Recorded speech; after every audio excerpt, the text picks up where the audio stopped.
Now at 9, some Missouri state lawmakers push for major improvements to I-44, including in the Joplin area. Plus, voters in Kansas head to the polls to cast their ballots for presidential candidates. And Jasper County election officials test their voting equipment ahead of the April 2nd election. The 4 states' most watched news starts now. Big improvements could be coming to parts of Interstate 44 in Missouri if some state lawmakers get their wish. This is KOAM News at 9 on Fox 14. I'm Tanya Bach. The Missouri House Budget Chairman is proposing a $291 million project to rebuild portions of I-44. KOAM's Amber Jenkins has more. That is a particular area of need. Obviously, the Joplin I-49-44 interchange is one of the busiest in the country, and so well needed there. Phase 1 of Forward 44 was replacing bridges on I-44. Now, representatives are proposing 4 more phases of the Forward 44 project to widen the interstate to 6 lanes, establish new interchanges at Junction I-49, I-44, and improve infrastructure on rural roads. Representatives like Cody Smith are hopeful the Missouri Senate and governor will approve the $291 million of funding for the next 4 phases of the project in Jasper County. But I feel confident that given our history, the Missouri Senate also likes these types of investments, and Governor Parson, this has been part of his platform. Having those 2 major interchanges upgraded and having the capacity expansion in between, we think is really a well-targeted plan to hit the primary issues that are experienced by the local community while they're trying to get around, while freight is trying to move through the area itself. So the representative said truckers will mainly benefit from the Forward 44 project. However, the owner of Ballard's RV Park, located just south of the I-44, I-49 junction, believes improvement to interstate access will benefit them as well. I recommend to customers that are coming here to be careful, watch yourself at this intersection or at this junction.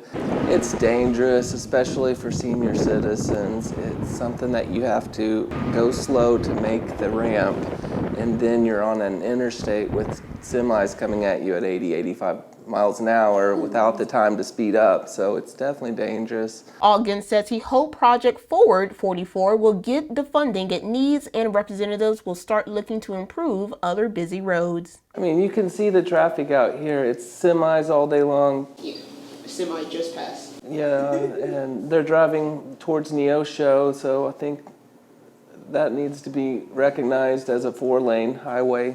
Reporting in Jasper County, Amber Jenkins, KOAM News. Forward 44 is proposing projects spanning from St. Louis to the Oklahoma state line. McDonald County, Missouri School District announces it will move to a 4-day school week next school year. The district's Board of Education voted on the move tonight. They say it stems from a critical shortage of qualified teachers in the district's schools, which they blame on higher salaries in Arkansas. Well, Chief Meteorologist Doug Hetty joins us with a first look at weather. Well, of course, it turned out to be a nice one for us today, quite a bit warmer than what we had yesterday. 70 for a high, cold start, 28 during the morning hours. Average is 61 and 38 for this time of the year, and it looks good outside right now. It's dry. 63 in Joplin, 59 is where we stand in Pittsburgh. You can see most of us upper 50s, lower 60s. We're not going to be near as cold tonight.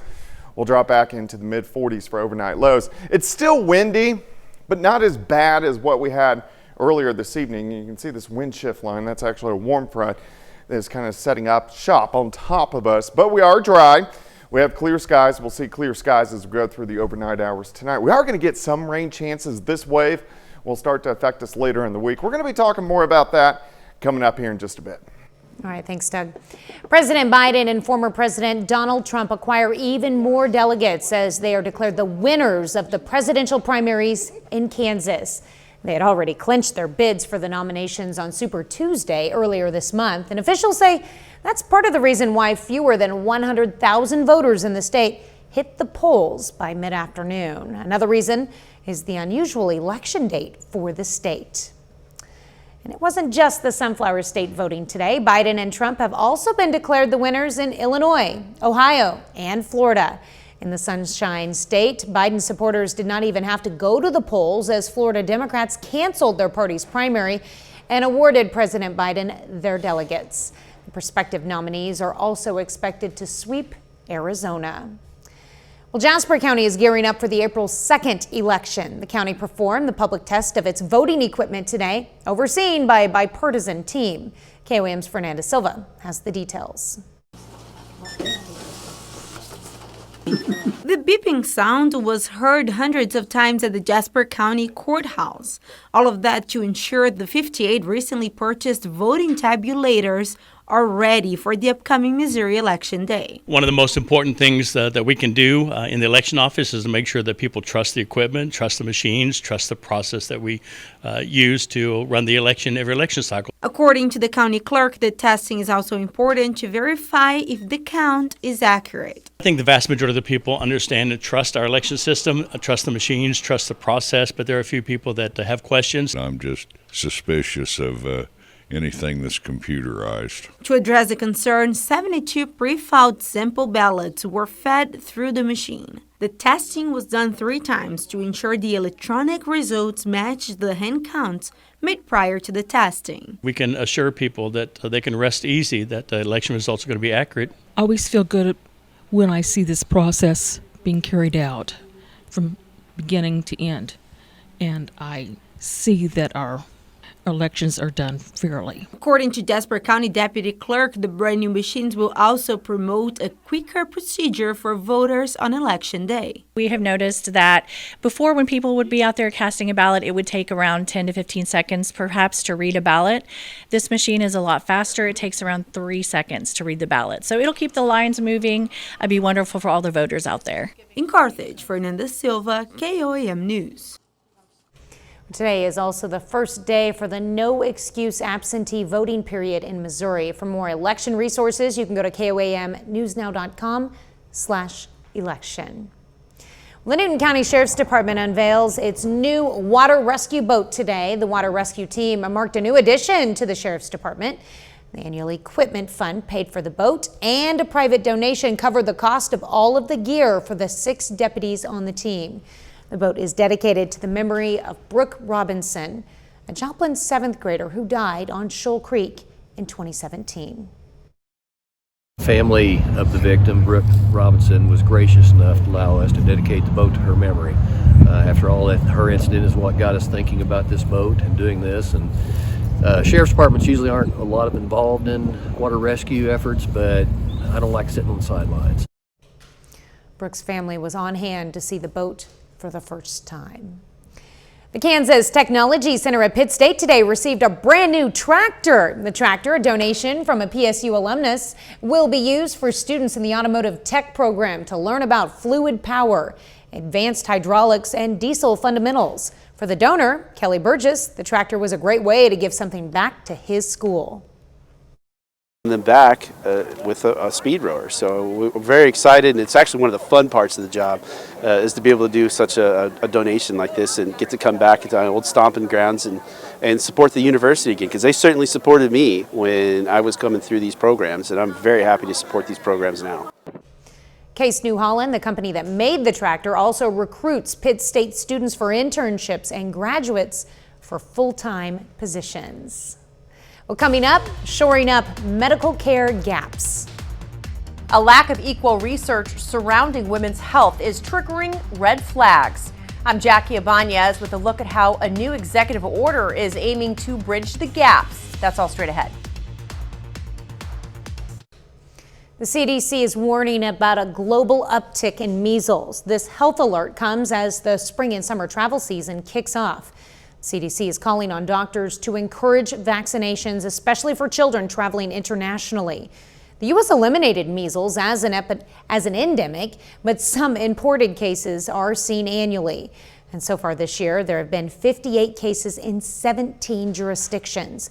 Among the states where measles have been reported, Arizona, Florida, California, and Pennsylvania.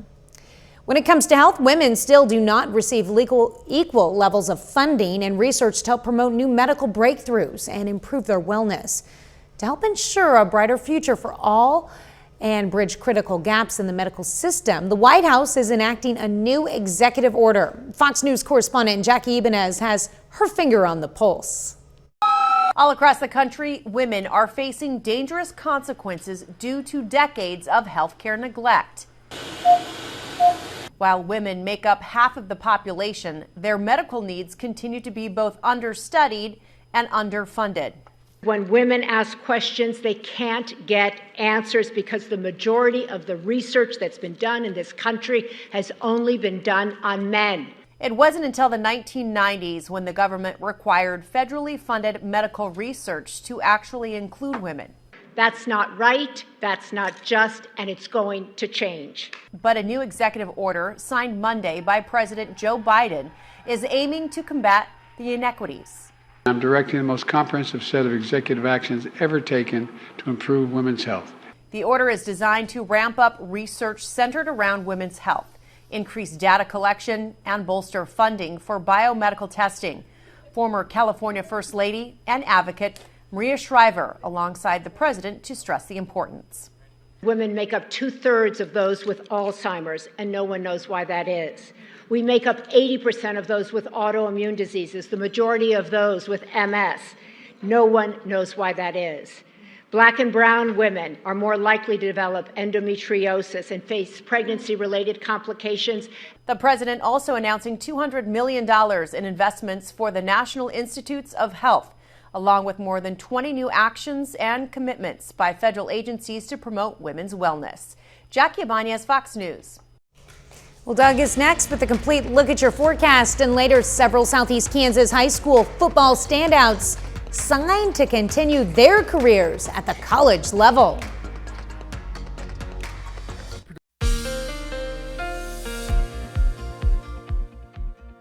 Well, of course, a much warmer day for us today as we made it up to 70 during the afternoon. A big switch compared to what we saw yesterday, and it looks pretty good for us right now. Still a little bit on the breezy side. Nice shot, Cornell Arts and Entertainment Complex Tower Cam. Of course, downtown Joplin. But look at this switch. Lower 40s yesterday, and then all the way up to 70 for us today. So almost 30 degrees warmer this afternoon compared to Monday afternoon. 59 Nevada and Neosho sitting at 60. 60 at Grand Lake, Pittsburgh at 59, Parsons at 64. Let's go outside. Here's 7th. Here's Rangeline. 63 southerly wind. Still kicking in 10 to 20. These will come down a little bit as we go through the overnight hours, but still kind of breezy, especially in southwestern Missouri. You can see a little bit of a front setting up shop right across the heart of the region. As that kind of slides in a little bit more, the winds will kind of die down for us over the next 24 hours and then start to pick back up tomorrow night on the north side of that front, but a northeasterly wind. All right, clear skies, not a whole bunch going on here, not a whole bunch across the entire Central Plains, but we are tracking this wave out across parts of Arizona into New Mexico. It's an upper level wave, which is going to swing out and affect us a little bit Wednesday night, Thursday into Friday. Let me show you what I mean. We're going to watch it track into the southern plains. Doesn't have a ton of moisture, and look where it tracks, mainly to our south. And because of that, that's where most of the moisture is going to stay, kind of splitting energy to our north and to our south, kind of around the region. We cool down for the weekend. Much bigger storm system pulls out into the Central Plains and will start to affect us early next week. That's going to be our really next good shot for thunderstorms. All right, for us tonight, let's go mid 40s. Should be back near 60 by noon. During the afternoon, near 70. But along that little boundary, some scattered pop-up little thunderstorms during the afternoon. Most of you will stay dry, but we will have a few of them out there. Tomorrow night, random shower or two passing through, and then again on Thursday, a few showers trying to pop up, especially late in the day, but temperatures still really pretty good over the next couple days as we go into the 60s. Very light showers continue Thursday night and then out of here by Friday morning. Anybody who does get rain, it's not going to be much. Most of us under about 1/10 of an inch or so. All right, day planner for you tomorrow. 47 in the morning, 63 by noon. 68 by 4, high temp right around 70 degrees. We do have another weak little wave slides through on Friday, and behind this we're going to cool down. Highs only right around lower 50s by the time we head into Saturday afternoon. 70 tomorrow, 63 Thursday, 65 on Friday. Some random showers the next couple days. Cooler over the weekend, 55 Saturday. Thunderstorms by Monday. Bringing in some cooler temperatures after that, I see. Yeah, a little bit, kind of up and down roller coaster ride. Welcome to the 4 states. There you go. All right, thanks, Doug. Well, some folks in Parsons, Kansas are waking up with toilets in their yard. Yep, that's what I said. It's part of a fundraiser for the Parsons High School After Prom event dubbed Project Prom. For $20, you can have a toilet placed in your friend or your foe's yard, or there's a few other options as well. The prom pooper here in Parsons originated because another school had actually texted one of the mothers to let us know about it. So we had some signs made, decorated up some commodes that were donated to us, and we put a price on it. So, you know, for $20 you can place it in somebody's yard. For $20 you can have it moved, or for $30 you can have prom pooper insurance to have it not returned to your house. Wise decision. And they've raised $1,700 off the prom pooper alone. There's a few more weeks to do it if you're interested. Well, coming up, the next generation of AI tech. Well, the frenzy over AI is now filling sports arenas. I'm Kelly O'Grady in New York. I'll have the full story coming up. The AI arms race is heating up. NVIDIA's CEO unveils the next generation of chips and software to extend its dominance as the go-to supplier for AI companies. Fox Business correspondent Kelly O'Grady has more on this new chip. Well, the next NVIDIA wave may be here. The company's CEO Jensen Huang unveiled a new generation of chips at a sports arena in San Jose. One analyst dubbed the event AI Woodstock. Now, the new chip line is called Blackwell, and it succeeds the Hopper line of chips that catapulted NVIDIA's market value above $2 trillion, making it the third largest listed U.S. company behind only Apple and Microsoft. Now, Blackwell is being billed as faster, larger, and more efficient, with up to 5 times more performance. It was designed specifically to support the underlying technology of language models like ChatGPT. Now, Huang shared the chips would ship later this year. Customers already include Amazon, Microsoft, Google, and Oracle. The CEO said the new chips would power the next industrial revolution. Listen. Anything you can digitize, so long as there's structure, we can probably learn some patterns from it. And if we can learn the patterns from it, we can understand its meaning. If we can understand its meaning, we might be able to generate it as well. And so therefore, the generative AI revolution is here. The NVIDIA CEO shared the new chip will command $30,000 to $40,000 on the market. And while the AI giant has had a monster run, it's up 240% in the last year. Another new product could open up a whole new avenue. Now, NVIDIA announced a new revenue-generating software allowing chip customers to run and develop programs on top of the hardware. Not only gives customers another reason to stick with NVIDIA chips, but allows the company to build an ecosystem, much like Apple and Microsoft. But as the rise of AI accelerates, the nagging question becomes, will AI be net positive or net negative? In New York, Kelly O'Grady, Fox Business. Well, fabric and craft store Joann has filed for Chapter 11 bankruptcy amid spending cutbacks from consumers and high operating costs. The company says it intends to keep its more than 800 stores open as it goes through restructuring. Joann also plans to revert back to a private company after going public 3 years ago. Up next, what the James Webb Space Telescope just revealed about the types of chemicals found among the stars. The James Webb Space Telescope has just made an unusual discovery deep in the stars. According to NASA, astronomers have detected 2 young stars surrounded by common chemical ingredients found in vinegar, ant stings, and even margaritas. They observed acetic acid, which is a component of alcohol. The team also found sulfur dioxide, which scientists believe sulfurous compounds might have played a key role for life to form on Earth. And then they could have a drink. 30 more minutes of news, weather, and sports is coming your way. How police departments nationwide are battling a shortage of officers. Plus, a pair of U.S. generals testify before Congress about the withdrawal of U.S. forces from Afghanistan. You're watching the 4 states' most watched news. This is KOAM News at 9 on Fox 14. I'm Tanya Bach. Police departments nationwide are continuing their search for solutions to claw back from ongoing staffing shortages. Fox News correspondent Jackie Ibanez takes a look at how one unique strategy is yielding progress.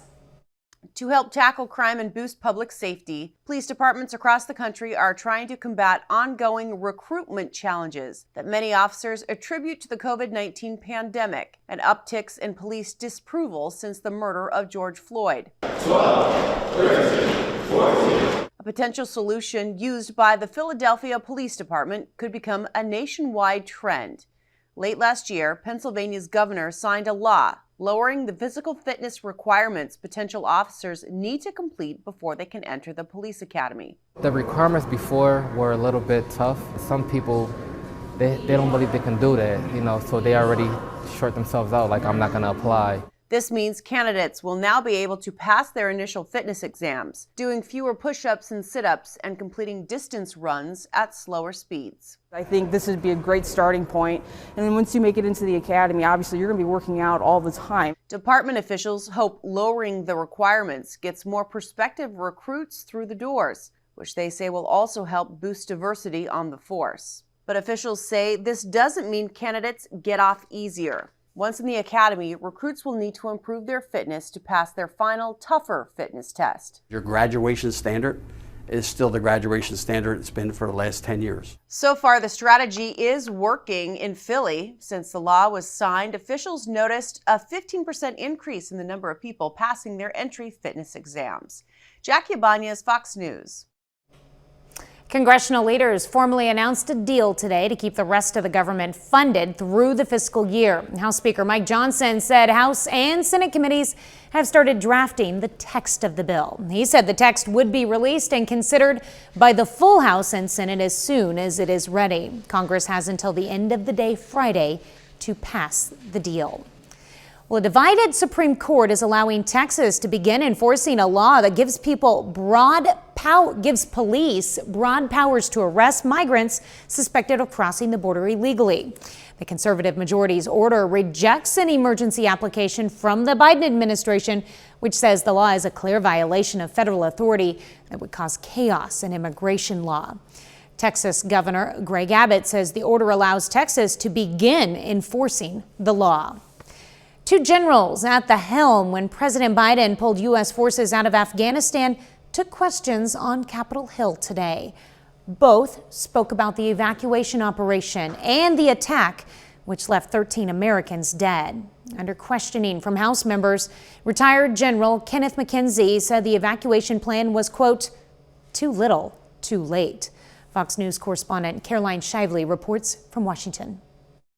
People all over the world watched as babies were flung over barbed wire fence by mothers without hope. Desperate Afghans fell to their deaths from airplanes. Chairman Michael McCall described the U.S. withdrawal from Afghanistan for the House Foreign Affairs Committee on Tuesday, sparing no detail from the August day in 2021 when 13 American service members were killed in a terrorist attack at Abbey Gate. I think the American people think there were mistakes made in the withdrawal.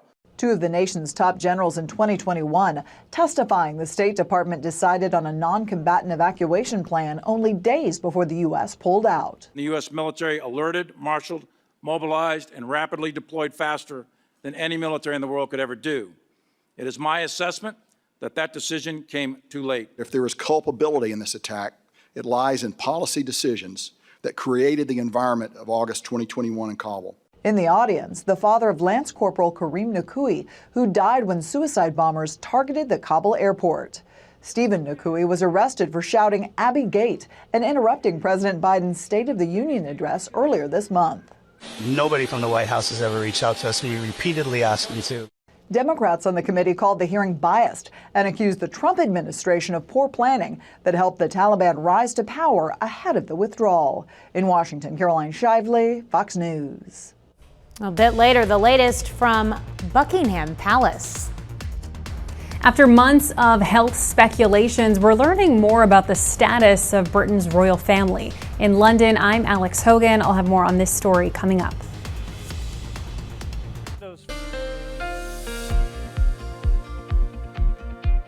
Well, of course, it turned out to be a much warmer day for us today. Actually, a pretty nice day. Temperatures right around 70 during the afternoon, which, hey, we'll definitely take. It's clear skies. It is a little windy, but a nice shot of our Cornell Arts and Entertainment Complex tower cam, of course, downtown Joplin. All right, lower 40s yesterday, 70 today, so almost 30 degrees warmer than what we have seen. Still 62 in Carthage, 58 in Nevada. We have Chanute 66, Miami sitting at 62. We can go outside here, 7th and Rangeline 63, but still those southerly winds kicking in at about 10 to 20. Little wind shift line, a little bit of a front setting up, and it's going to hang out on top of us as we go through the next couple days. But as it slides in, our winds will diminish as we go through the next 24 hours, and then tomorrow night they'll pick up again out of the northeast. So overall, stays kind of breezy over the next couple days. All right, clear skies, nothing going on here. Here's our next weak little wave, not a lot of moisture. It's a weak little upper level low. You can see the kinks in the wind, and that system is going to head toward us as we go through the rest of the week and change our weather up just a little bit. Let me show you what I'm talking about. Mid 40s tonight. Well, partly sunny skies for us tomorrow, near 60 by noon, and then during the afternoon along that front, we'll get a few pop-up showers during the afternoon. Very scattered. Most of you will end up staying dry. A few scattered little showers continue, especially in our southern counties tomorrow evening, and then a random shower for us tomorrow night. Let's move into Thursday morning. Still a couple hit and miss showers as we go through the daytime hours on Thursday. In fact, they increase a little bit once we get into Thursday evening, Thursday night, and then heading through the overnight hours on Thursday into Friday morning. But majority of the rain is going to stay south of the area, so we're not going to get much. All right, Wednesday, 47 in the morning, 63 by noon, 68 by 4, high temp right around 70 once again. Another weak little front drops through Friday afternoon. This is key because this cools us down as we head into the weekend. So high temps only into lower 50s by Saturday. We'll start to warm things back up a little bit on Sunday, back into the 50s, but we'll get showers and then eventually thunderstorms late Sunday night into Monday morning with our next storm system rotating through, even some snow just to our north. Most likely not severe, but still something we'll keep our eyes on by early next week. All right, let's go 70 tomorrow, 63 on Thursday, 65 on Friday. Cooler over the weekend, only 50s. 4 highs, and then back to 64 on Monday, back down next Tuesday and Wednesday, back up. I do think our next shot, at least decent shot to get severe thunderstorms, will be next Friday and Saturday, right before Easter. Okay, well, we're going to need the rain by then, but we don't want it to rain for the Easter Bunny. That's the only thing. All right, I'll work on that. He needs it to be dry while he's out there delivering. So it's a he. All right, we'll go with that. Maybe I've met him. All right, thanks, Doug.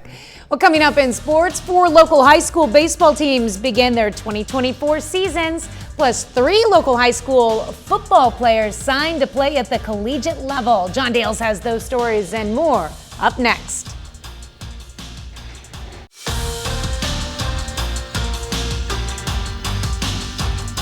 Hey, and welcome into sports. I'm John Dales. Several high school football standouts from southeast Kansas commit to play at the next level today. Riverton High School senior Derek McLaughlin signs with Independence Community College. The future Pirate transferred to Riverton after his first 2 years of high school at Galena. And on his signing day, McLaughlin says he's grateful to have been part of a team that changed the direction of the Rams football program. It meant a lot. We definitely leveled up from last year. We won 1 game, and I think we won like 8 or 9 this year, so it was a big step. And it's all thanks to the players and the coaches. They work hard every day, and yeah, got the job done. Meanwhile, over at Girard, 2 Trojan seniors put pen to paper this afternoon as well. Now, they've been teammates since middle school, and that'll continue to be the case. Anthony Pike and Drake Kotzman, 2 seniors at Girard, make things official that they're headed to Bethany College to play football.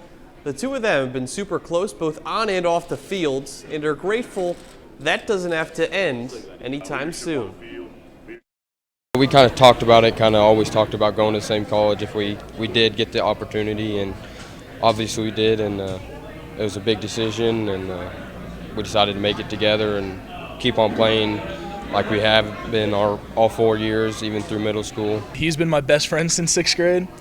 If you watch some of our games, me and him are the dynamic duo. That's about the best I can say. And I think that's going to continue in college, too. We're rooming together. We're going to be teammates until we get out of college, hopefully. The college baseball season continues along, and after 9th-ranked Missouri Southern takes 2 out of 3 over Pitt State this weekend, both of them back in action on the road today. We'll start with the Gorillas. They go on the road and they lose to Oklahoma Baptist 12-9.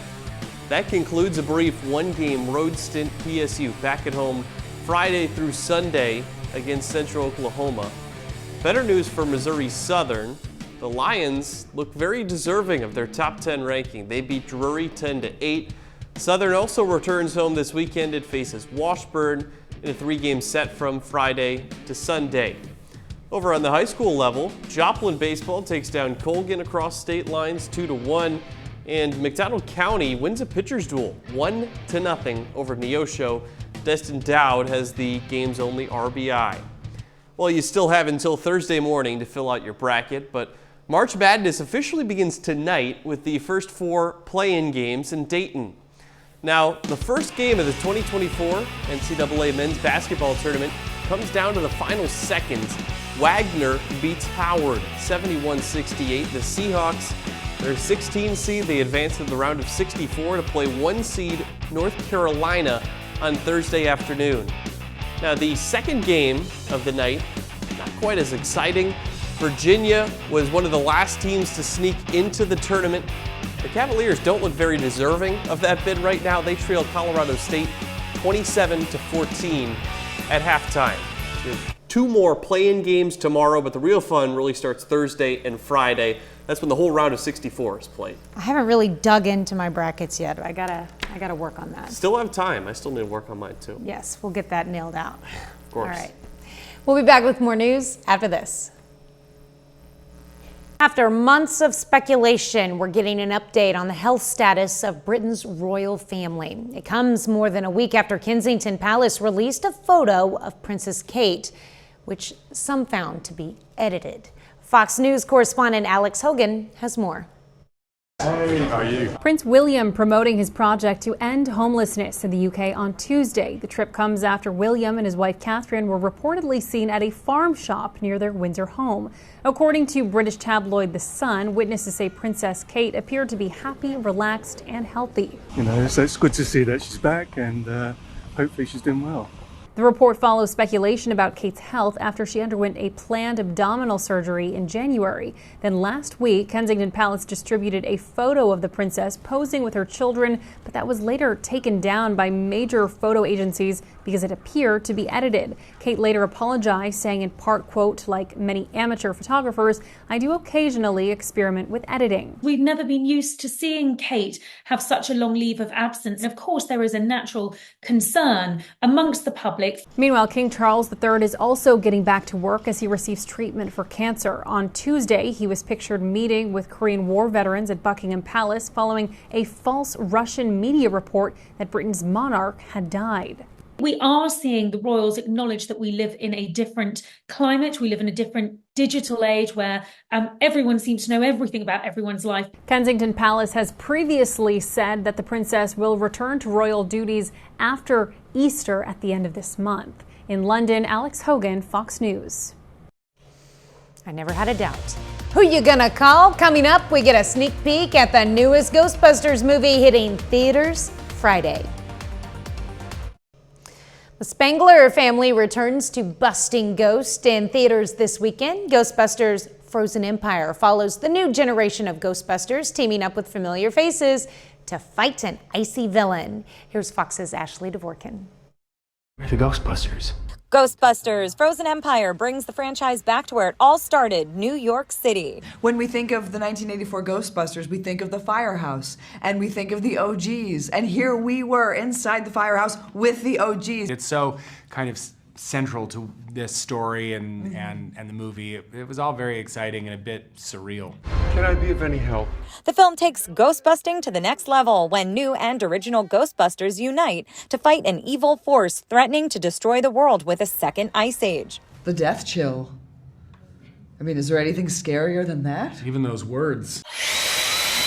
That's one of the things that is really kind of fun about the Ghostbusters franchise. I remember seeing it as a kid, and it's like, wait a minute, this movie's really funny, but it's also kind of scary. And there are ghosts on different levels. You get a ghost like Slimer, but then you have a ghost that's actually quite terrifying, like Garaka in this film. The cast was excited to work with the original franchise stars. Dan and Ernie and Bill, I mean, it's just like, it's so incredible to get to know them, and they're so warm and nice to talk to. Like, people are always like, don't meet your heroes, but meet your heroes if your heroes are the Ghostbusters, because they're fantastic. McKenna Grace says spending time with Dan Aykroyd made her a believer in the supernatural. It's just the way that he talks about them and his stories. Whenever I'm with Dan Aykroyd, yes, I full-heartedly believe in ghosts. Carrie Coon took the opportunity to ask questions about their careers. I would sit in the green room and, ask Dan Aykroyd about the early days of SNL or ask Annie Potts about working with John Hughes. Heads up. In Hollywood, Ashley Dvorkin, Fox News. The ultimate Ghostbusters team. And that's our time for tonight. Thanks for joining us. We're going to leave you with video of a Fanaloka pup born at the Nashville Zoo. Have a great night and an even better tomorrow.